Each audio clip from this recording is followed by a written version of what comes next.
ఆ సునీల్ గారు చెప్పింది ఆఫ్ ది రికార్డ్స్లో జగన్మోహన్ రెడ్డి ఫినిష్ చేసేయమన్నాడు, చంపేయమన్నాడంట. నేను చంపలేదు కదా అని చంపేయమన్నా కానీ నా మీద పట్టుకున్నాడు ఈయన అని అంటున్నాడంట ఈయన.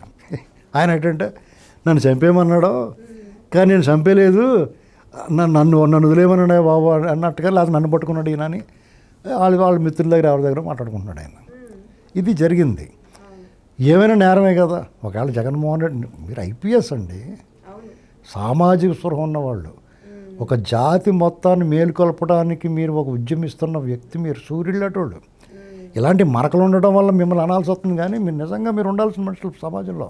చాలా మంచి ఆఫీసర్ అతను, అభ్యుదయ భావాలు ఉన్నవాడు. ఇలాంటి నీచుల సాంగత్యం వల్ల, అటువంటి వాడు మాట వినడం వల్ల అతని కెరీర్కి మచ్చ.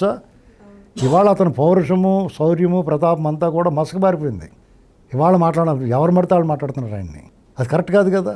మీ బుద్ధి ఎందుకు ఒక్కరించి డబ్బులను సంపాదించుకుని పక్కన పెట్టుకోవాలి, కానీ తీసుకెళ్ళి కొట్టేయటం ఏంటి?